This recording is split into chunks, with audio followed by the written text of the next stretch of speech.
For the sun, who scattered into flight the stars before him from the field of night, drives night along with them from heaven, and strikes the Sultan's turret with a shaft of light. Before the phantom of false morning died, methought a voice within the tavern cried, "When all the temple is prepared within, why nods the drowsy worshipper outside?" And as the cock crew, those who stood before the tavern shouted, "Open then the door! You know how little while we have to stay, and once departed may return no more." Now, the new year reviving old desires, the thoughtful soul to solitude retires, where the white hand of Moses on the bough puts out, and Jesus from the ground suspires. Iram indeed is gone with all his rose, and Jamshid's 7-ringed cup where, no one knows. But still a ruby kindles in the vine, and many a garden by the water blows. And David's lips are locked, but in divine high-piping Pechlevi, with wine, wine, wine, red wine, the nightingale cries to the rose, that sallow cheek of hers, Tincarnadine. Come, fill the cup, and in the fire of spring your winter garment of repentance fling. The bird of time has but a little way to flutter, and the bird is on the wing. Whether at Naishapur or Babylon, whether the cup with sweet or bitter run, the wine of life keeps oozing drop by drop. The leaves of life keep falling one by one. Each morn 1,000 roses brings, you say, yes, but where leaves the rose of yesterday? And this first summer month that brings the rose shall take Jamshid and Kaikobad away. Well, let it take them. What have we to do with Kaikobad the Great or Kaikoshru? Let Zal and Rustum bluster as they will, or Hatim call to supper. Heed not you. With me, along the strip of herbage strown that just divides the desert from the sown, where name of slave and sultan is forgot, and peace to Mahmud on his golden throne, a book of verses underneath the bough, a jug of wine, a loaf of bread, and thou beside me singing in the wilderness. Oh, wilderness were paradise enow. Some for the glories of this world, and some sigh for the prophet's paradise to come. Ah, take the cash, and let the credit go, nor heed the rumble of a distant drum. Look to the blowing rose about us. Lo, laughing, she says, into the world I blow. At once the silken tassel of my purse tear, and its treasure on the garden throw. And those who husbanded the golden grain, and those who flung it to the winds like rain, alike to no such aureate earth are turned, as buried once men want dug up again. The worldly hope men set their hearts upon turns ashes, or it prospers, and anon, like snow upon the desert's dusty face, lighting a little hour or two, is gone. Think, in this battered caravanserai, whose portals are alternate night and day, how sultan after sultan with his pomp abode his destined hour, and went his way. They say the lion and the lizard keep the courts where Jamshid gloried and drank deep, and Bahram, that great hunter, the wild ass stamps o'er his head, but cannot break his sleep. I sometimes think that never blows so red the rose as where some buried Caesar bled, that every hyacinth the garden wears dropped in her lap from some once lovely head. And this reviving herb, whose tender green fledges the river lip on which we lean, lean upon it lightly, for who knows from what once lovely lip it springs unseen? Ah, my beloved, fill the cup that clears today past regrets and future fears. Tomorrow, why, tomorrow I may be myself with yesterday's 7,000 years.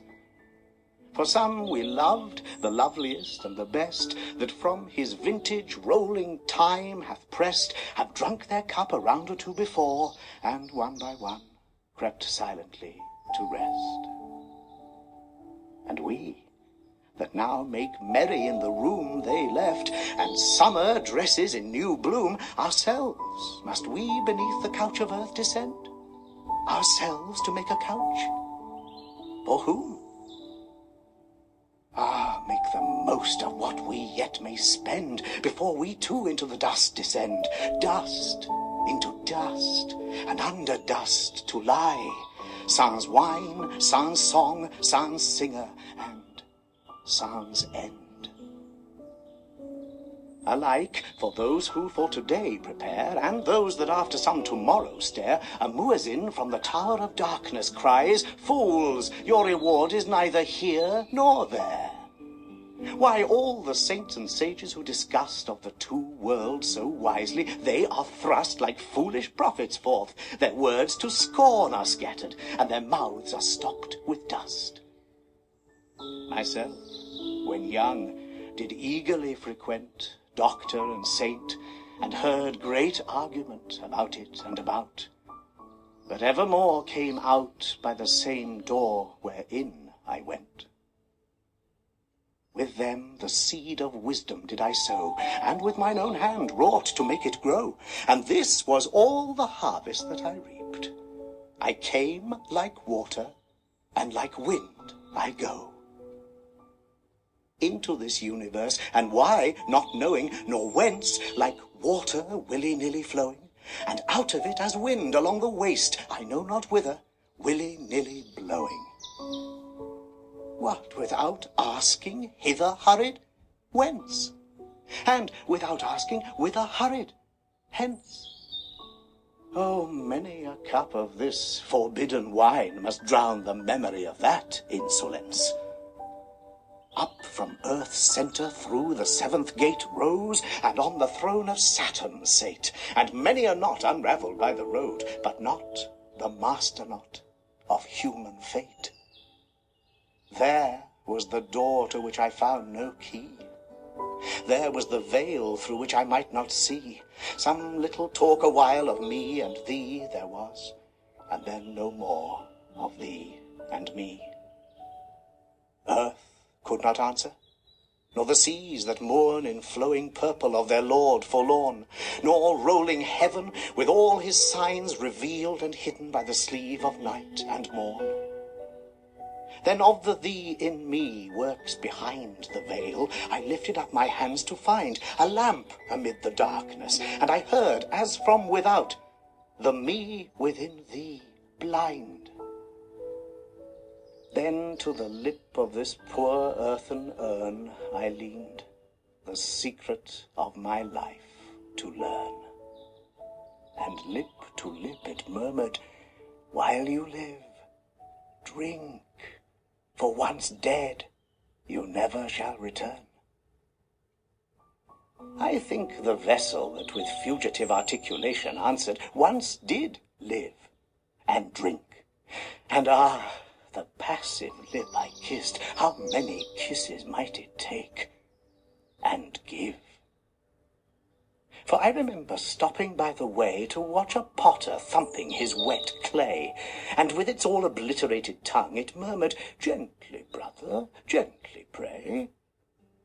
And has not such a story from of old down man's successive generations rolled, of such a clod of saturated earth cast by the Maker into human mould? And not a drop that from our cups we throw for earth to drink of, but may steal below to quench the fire of anguish in some eye there hidden, far beneath, and long ago.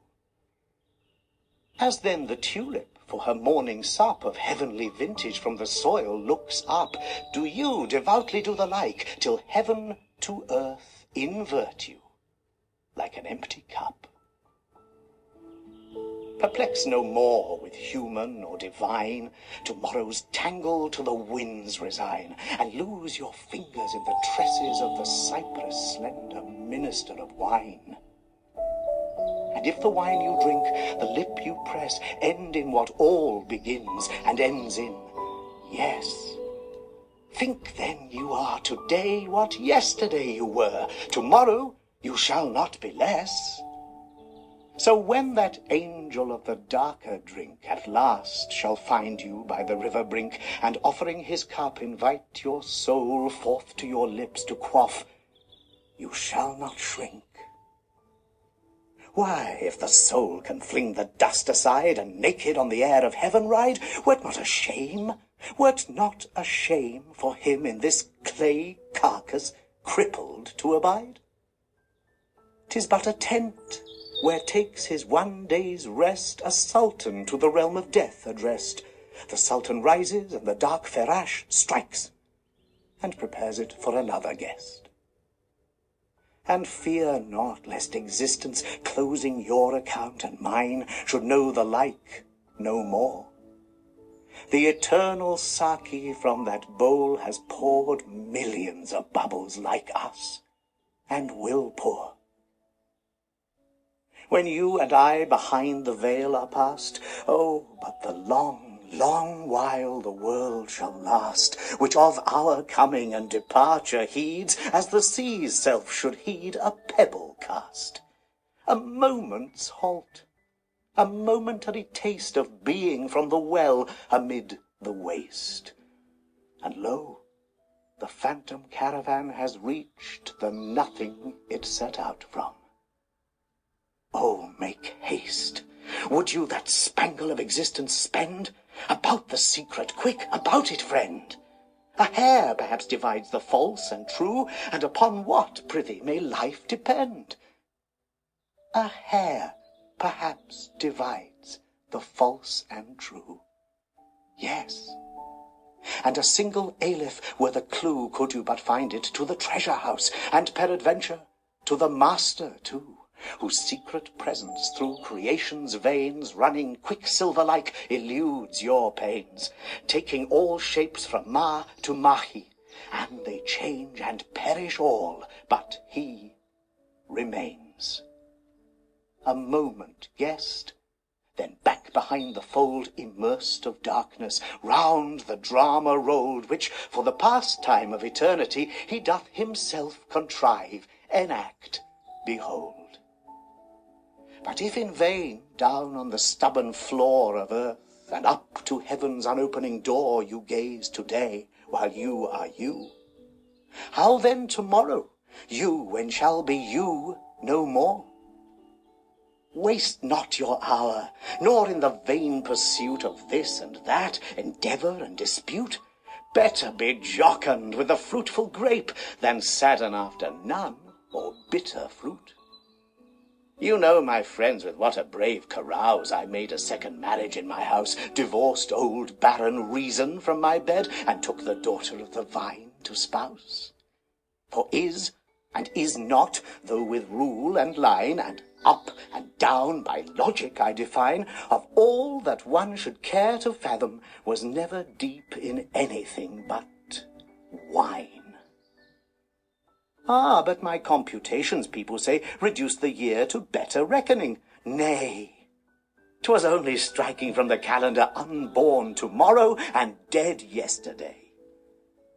And lately, by the tavern door agape, came shining through the dusk an angel shape, bearing a vessel on his shoulder, and he bid me taste of it, and 'twas the grape. The grape that can with logic absolute the 72 jarring sects confute, the sovereign alchemist that in a trice life's leaden metal into gold transmute.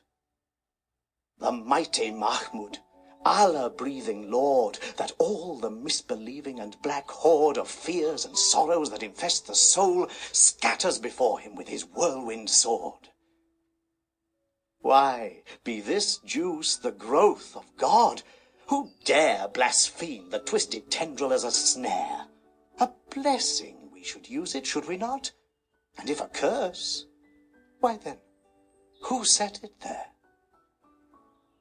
I must abjure the balm of life, I must, scared by some after-reckoning ta'en on trust, or lured with hope of some diviner drink to fill the cup when crumbled into dust.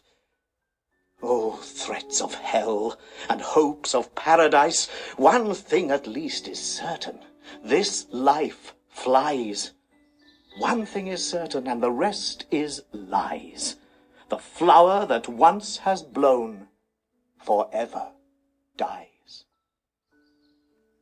Strange, is it not, that of the myriads who before us passed the door of darkness through, not one returns to tell us of the road, which to discover we must travel too. The revelations of devout and learned who rose before us and as prophets burned are all but stories which, awoke from sleep, they told their comrades, and to sleep returned. I sent my soul through the invisible, some letter of that afterlife to spell, and by my soul returned to me and answered, I myself am heaven and hell. Heaven but the vision of fulfilled desire, and hell the shadow from a soul on fire, cast on the darkness into which ourselves so late emerged from shall so soon expire. We are no other than a moving row of magic shadow shapes that come and go round with the sun-illumined lantern held in midnight by the master of the show. But helpless pieces of the game he plays upon this checkerboard of nights and days, hither and thither moves, and checks and slays, and one by one back in the closet lays. The ball no question makes of eyes and nose, but here or there as strikes the player goes. And he that tossed you down into the field, he knows about it all. He knows. He knows. The moving finger writes, and having writ, moves on. Nor all your piety nor wit shall lure it back to cancel half a line, nor all your tears wash out a word of it. And that inverted bowl they call the sky, whereunder crawling, cooped, we live and die, lift not your hands to it for help, for it as impotently moves as you or I. With earth's first clay they did the last man knead, and there of the last harvest sowed the seed, and the first morning of creation wrote what the last dawn of reckoning shall read. Yesterday this day's madness did prepare, tomorrow's silence, triumph, or despair. Drink, for you know not whence you came, nor why. Drink, for you know not why you go, nor where. I tell you this, when started from the goal, over the flaming shoulders of the foal of heaven, Parwin and Mushtari they flung in my predestined plot of dust and soul. The vine had struck a fibre, which about if clings my being, let the dervish flout. Of my base metal may be filed a key that shall unlock the door he howls without. And this I know, whether the one true light kindle to love or wrath consume me quite, one flash of it within the tavern caught better than in the temple lost outright. What? Out of senseless nothing to provoke a conscious something to resent the yoke of unpermitted pleasure under pain of everlasting penalties if broke? What, from his helpless creature be repaid pure gold, for what he lent him dross allayed? Sue for a debt he never did contract and cannot answer? Oh, the sorry trade! Oh, thou, who didst with pitfall and with gin beset the road I was to wander in, thou wilt not with predestined evil round enmesh, and then impute my fall to sin? O thou, who man of baser earth didst make, and even with paradise devise the snake, for all the sin wherewith the face of man is blackened, man's forgiveness give, and take. As under cover of departing day slunk hunger-stricken Ramazan away, once more within the potter's house alone I stood, surrounded by the shapes of clay. Shapes of all sorts and sizes, great and small, that stood along the floor and by the wall, and some loquacious vessels were, and some listened, perhaps, but never talked at all. Said one among them, "Surely not in vain my substance of the common earth was ta'en, and to this figure moulded, to be broke, or trampled back to shapeless earth again?" Then said a second, "Ne'er a peevish boy would break the bowl from which he drank in joy, and he that with his hand the vessel made will surely not in after wrath destroy." After a momentary silence spake some vessel of a more ungainly make. "They sneer at me for leaning all awry. What, did the hand then of the potter shake?" Whereat some one of the loquacious lot, I think a Sufi pipkin waxing hot, "All this of pot and potter, tell me then, who is the potter, pray, and who the pot?" "Why," said another, "some there are who tell of one who threatens he will toss to hell the luckless pots he marred in making." "Pish! He's a good fellow, and 'twill all be well." "Well," murmured one, "let whoso make or buy, my clay with long oblivion is gone dry. But fill me with the old familiar juice, methinks I might recover by and by." So while the vessels one by one were speaking, the little moon looked in that all were seeking, and then they jogged each other, "Brother, brother, now for the porter's shoulder knot a-creaking." Ah, with the grape my fading life provide, and wash the body whence the life has died, and lay me shrouded in the living leaf by some not unfrequented garden side, that even my buried ashes such a snare of vintage shall fling up into the air, as not a true believer passing by but shall be overtaken unaware. Indeed, the idols I have loved so long have done my credit in this world much wrong, have drowned my glory in a shallow cup, and sold my reputation for a song. Indeed, indeed, repentance of before I swore, but was I sober when I swore? And then came spring, and rose in hand my threadbare penitence a pieces tore.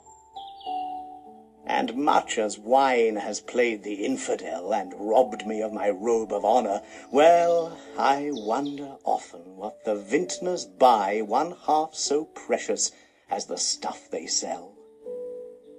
Yet that spring should vanish with the rose, that youth's sweet-scented manuscript should close, the nightingale that in the branches sang, whence and whither flown again, who knows? Would but the desert of the fountain yield one glimpse, if dimly, yet indeed revealed, to which the fainting traveller might spring, as springs the trampled herbage of the field. Would but some winged angel, ere too late, arrest the yet unfolded roll of fate, and make the stern recorder otherwise enregister, or quite obliterate. Ah, love! Could you and I with him conspire to grasp this sorry scheme of things entire, would not we shatter it to bits, and then remould it nearer to the heart's desire? Yon rising moon that looks for us again, how oft hereafter will she wax and wane? How oft hereafter rising look for us through this same garden, and for one in vain?